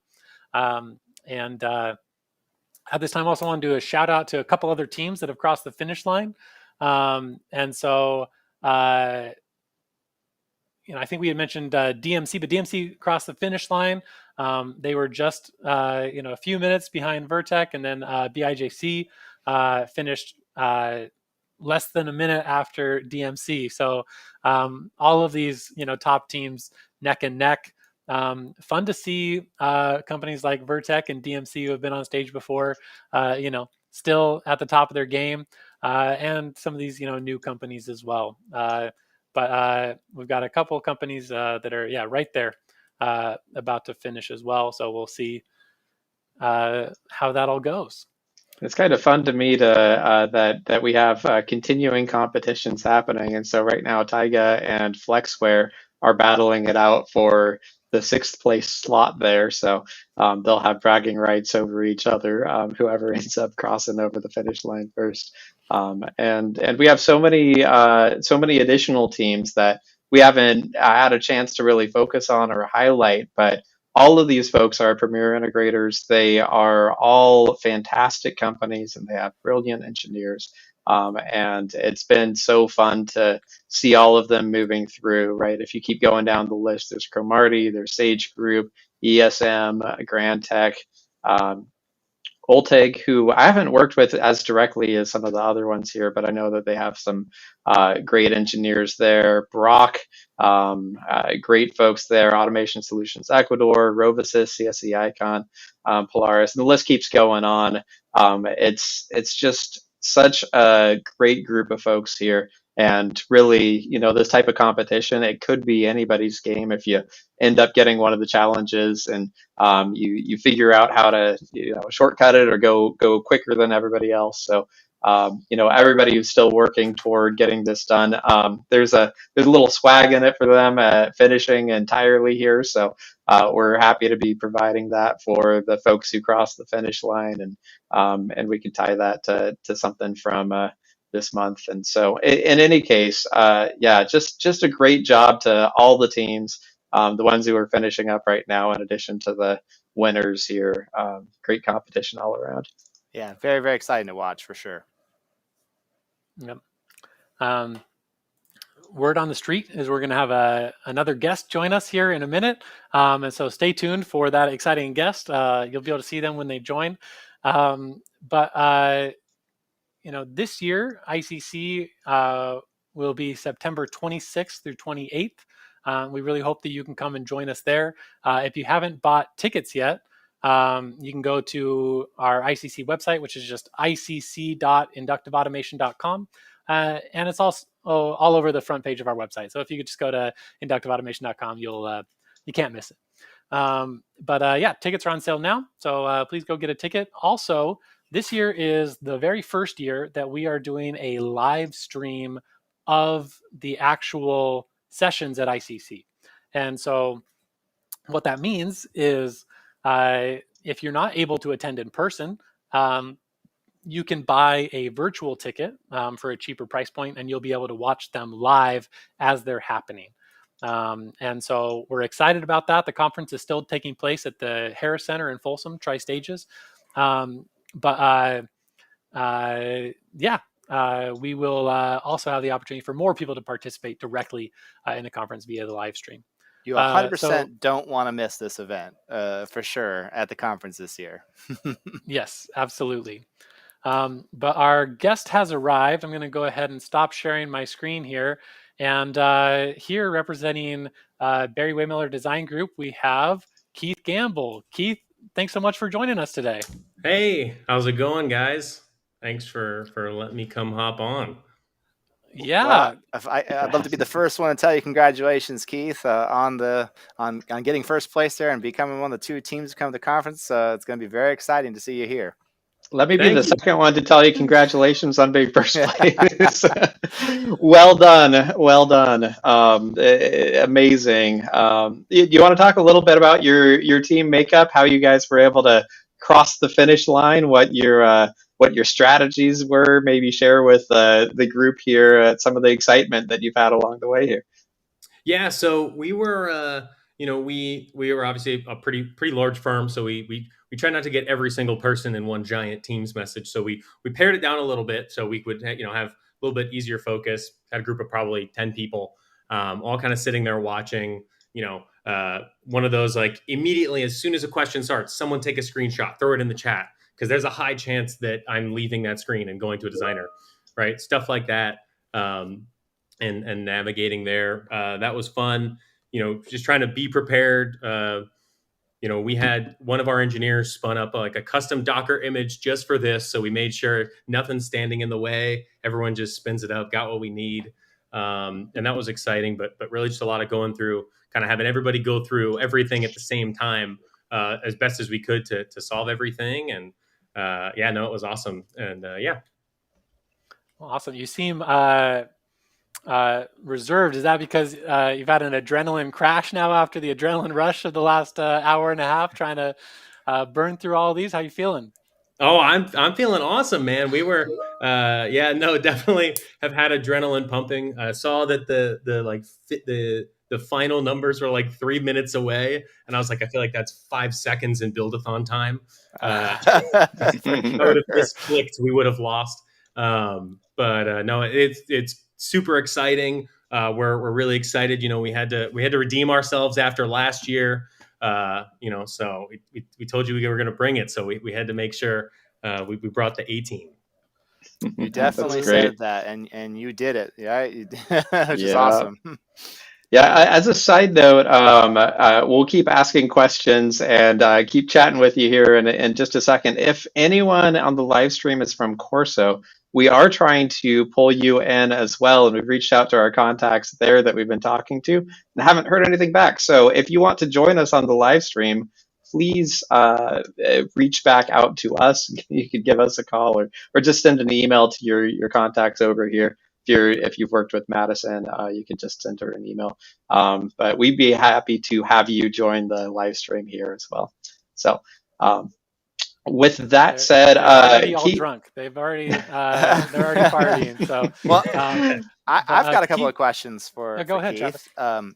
One of them, Keith, is like, what'd you think of the challenges? I mean, this year again, we try to really make it more ignition focused, and some of them were hard, some of them were easy, and a good mix of the challenges. What was you and your team's impression of the challenge this year? It was definitely, I think, very well rounded in some of the more unused and sometimes like a little bit difficult if you don't do it all the time, like parts of doing things, right? For instance, I don't remember the name of the challenge section. I totally forget, but the one where it was asking a ton of questions about like connecting to specific types of tags. Like, oh, how do you write to this IEC 6850 tag? Or, oh, how do you address this Siemens tag? We're going through there, and my background is not controls. So I'm reading it like, oh man, I need you to help me out. And like, that was something that wasn't really in there last year, and that was super cool. But then it also dug into, more scripting and perspective stuff. And I think it really hit every base really well. I thought it was good to allow everyone on our team to be able to like all have input because it had such a wide base. Yeah, and that was one on that challenge in particular, all the drivers, was one that I was telling people in the live stream that this is going to be a one where everybody's going to get frustrated because it makes you start over again if you get it wrong, right? And it's definitely was one fun one for me to go through when I was playing with it. Yeah, no, that was cool. There was a lot of really, really interesting ones. I really liked the theme of it. The stylistic theme was interesting. Listening to the voiceovers being like, oh, I think I know who that is. That's that guy. With a random kind of selection of all of them. Yeah. So my last question, what challenge did you find that was the most difficult? Let's see. If I can remember any of them. At this point, right? I'm looking to see if I didn't know if we can take a look at your numbers actually, because we could see exactly how long things took. So true. You guys did a great job. Everything was under 15 minutes except for challenge 4, and then challenge 2 was 10 minutes, and everything else was less than 10 minutes. Which one was 4? That was the UDT challenge. Yeah, where you have inside the client, you can see all the different people picking your party, and you have to go figure out what the issues are within the UDT tags. Yeah, we found those. We were struggling. I remember we were going through that when we were struggling to figure out like, okay, is this considered like a UDT problem or a type problem or a tag, whatever. Figuring those out, just getting like the input right, and then as well, someone making the call out eventually of like, wait, go fix the other ones, and maybe the final one will show up. And we're like, oh, okay, if we would have realized that 5 minutes ago, that would have been a lot easier. But no, that was definitely a good one. I know as I personally went through that challenge, I'm not always good at, they tell you a test taking strategy is read through all the instructions before you start the problem. And I didn't do that with this one. And so I ended up doing a bunch of stuff in the designer, fixed everything, and then I launched the client and so everything was fixed. But then I realized I needed to specify all the things that I had fixed, which things were wrong. And I was like, oh, I don't know which things I changed. And I had to re-import the whole project again and do it again just so that I could keep better track. So that was it's the good one times. Random thing we kept doing, and if I would have thought about it, probably would have done it better. I kept importing all the different challenges on top of each other, not thinking about putting them in new projects. And every once in a while, you run into one tiny little weird bug, and I was like, "Oh crap! I probably should have made a new project," and didn't realize that till like challenge 11. So yep. Well, guys, I think that we actually have Corso in the wings, so to speak.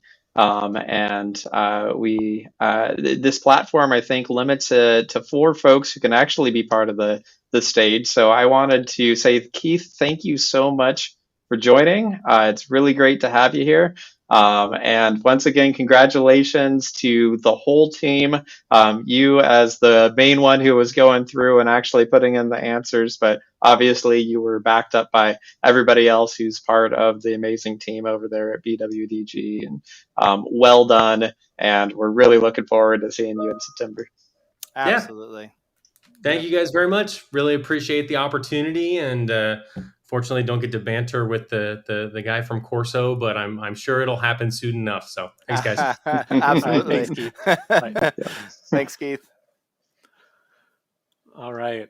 And so, hopefully we'll have a representative from Corso jumping on here in a second. But that was Keith Gamble with Barry Waymiller Design Group. And,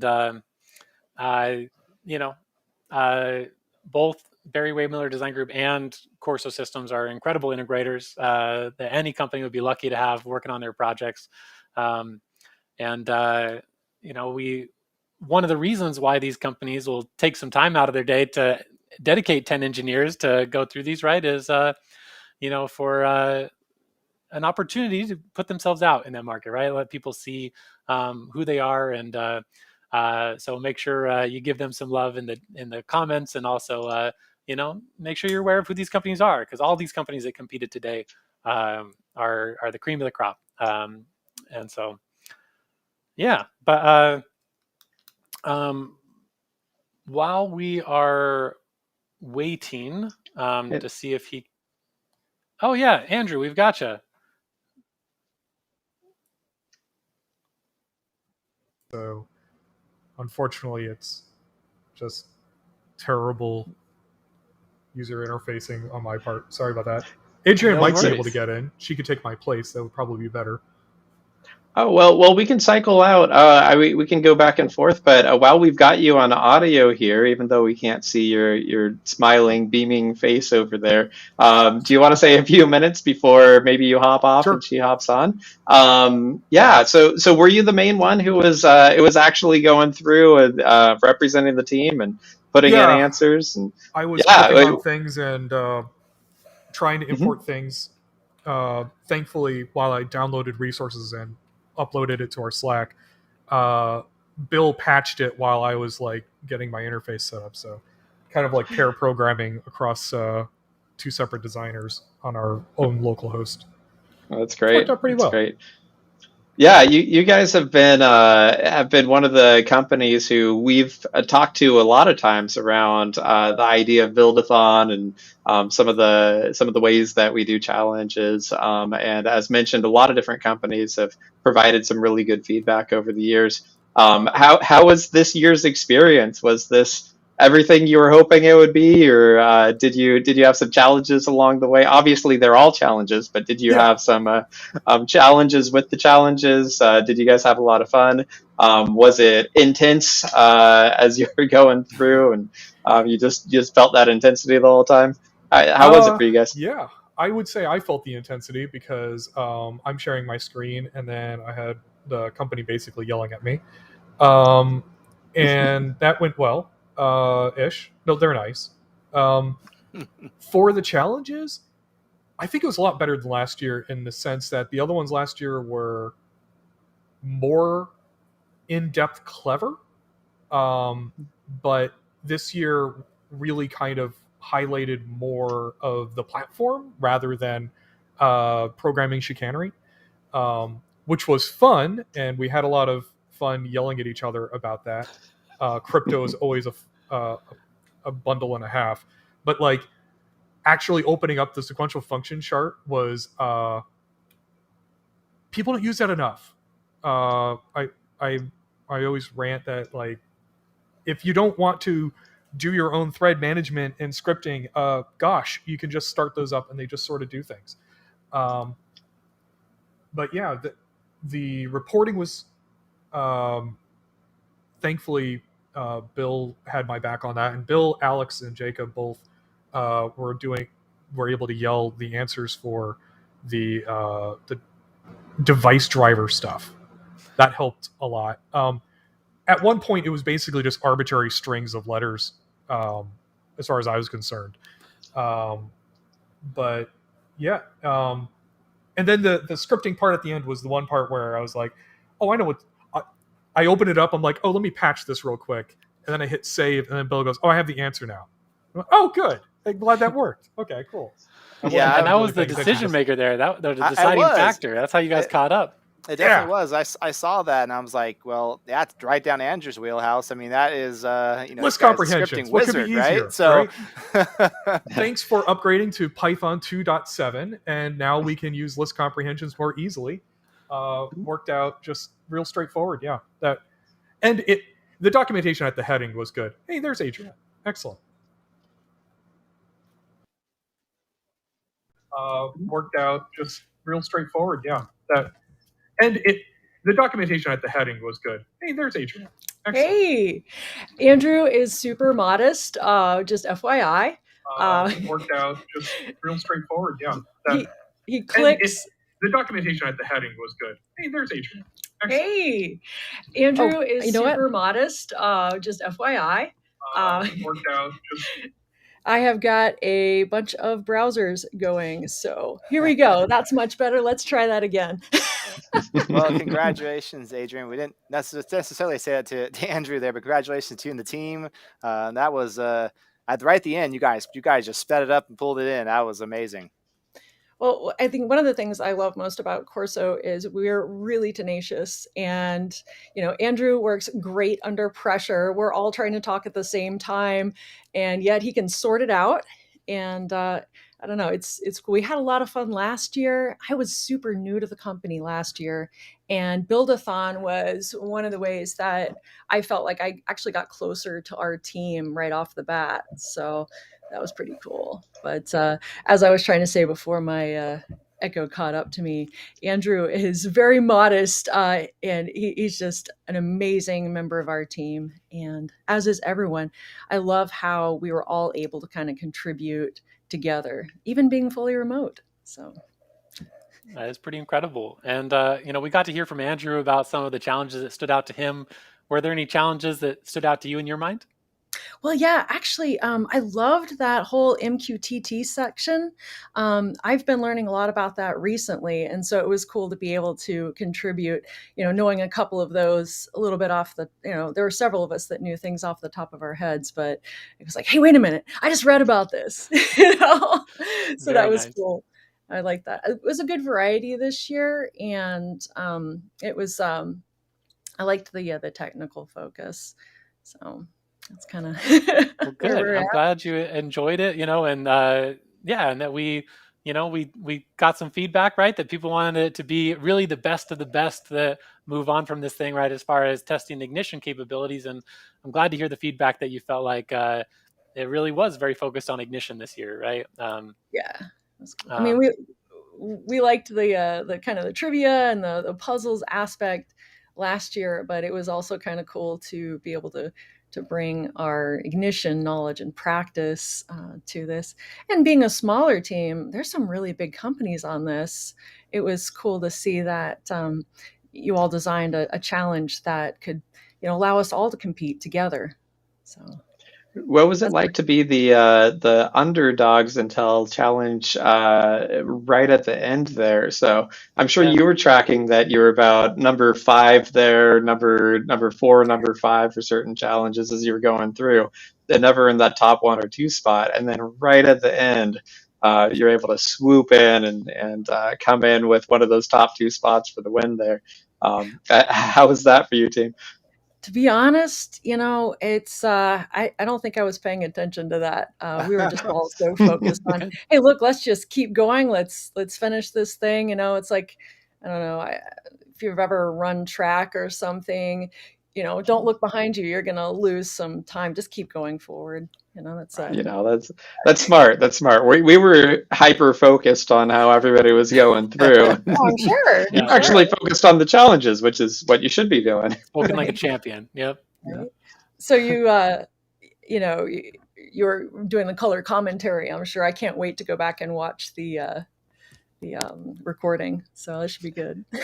You know, we do have a little chat system going here that Andrew is still in, even though he's not able to Yes. share the stage. He said, from his experience, he said, someone kept yelling the place at me. I clicked harder. Yeah. And he would tell you, I'm clicking harder now. It's like, we know you're doing great. Too funny. Gosh, let's see, narration aspect. Yeah, so that was the interesting thing too. Like the pacing of the narration was, something that kind of contributed to a little bit of the challenge, and then sometimes it like clicking the thing.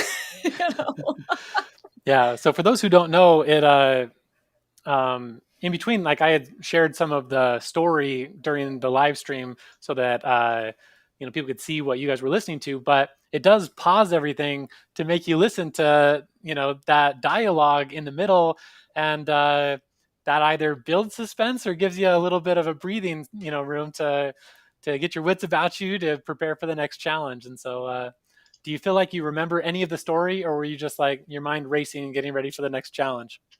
Well, a lot of times I think we were reading those along with it to see, sometimes there'd be little kind of clues and hints or a little bit of a foreshadowing, like the one where I think you guys mentioned something about ducks about 300 times. And then, oh, okay, here come the ducks. So kind of cool like that. Oh, here's Alex. And he will have, and it looks like you made Alex and Griffin. So he leads an excellent meeting. Hey, everybody. Hey, Alex. Hey. Congratulations, Congratulations. man. Like, well done on your team. Thanks. I was shocked in a good way that we pulled it out at the end on the last challenge there. And it looks like you had another contributor there that probably helped you guys pull through in that and actually get to that win, huh? Well, I had to step off to go pick him up. So, yep. Let Andrew work his magic. I think Titus from Vertec texted me to congratulate us, and I said we have a guy whose brain is written in Python on our team, so he just like zipped right through it there at the end. Yeah, Vertec was not far behind, right? No, So they they were 1 minute and 14 seconds behind you guys. So Wow. neck and neck right there. Well, and I was texting DMC as well because I have some friends over there, and was like, I don't think we're going to be in, because they were, I think, one of the first two into challenge 11. And yeah, they were leading it for quite some time, and I think things changed a lot. It was really from our end, it was really exciting to see and to watch. Yeah, and then you guys just right there. I mean, that last challenge took you like just only a couple of minutes, and you were in. Yeah. Well, we're thrilled to be a part of it and be on stage at ICC. Yeah, can't wait to have your team out here, and I'm really excited for the live event, and we're gonna, like I said in the live stream, we're bringing back a little bit of element of a live build on stage too. So stay tuned for when you get out here. Nice.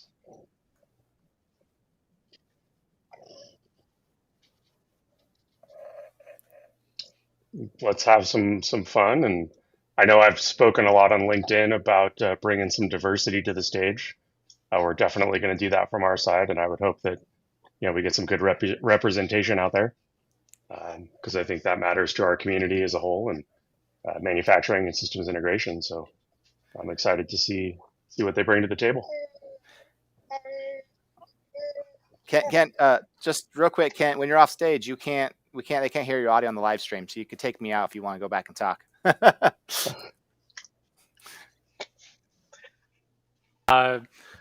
So Kent's been talking for a little bit here, back and forth to Alex, but you've only been able to hear Alex's side of the conversation, it sounds like. Yeah. Oh. So sorry, we had tested this earlier. Apparently, it's different than we tested. But I had just said any words for Barry Waymiller Design Group, and so absolutely, we're gonna be excited to see the teams that each team sends here and see what we can do at the live event. And it should be very exciting. We're gonna see what Opto 22 has built for us this year. You're going to be able to see what the 2-day building is, and then what the kind of twist at the end is for the add-on at the end for what you get to do on stage. And we really think that this could be the best Build-a-Thon we've had so far. Our 5th anniversary for this, and so should be great. But any last comments before we wrap up this live stream? Thanks for an awesome challenge, and excited to be a part of it. Perfect. All right. Well, thank you everybody so much. Go buy your ICC tickets if you haven't already, everybody. Like I said, they're available at icc.inductiveautomation.com, and we hope to see everybody on September 26th through September 28th. All right. Have a great day, everybody. Bye.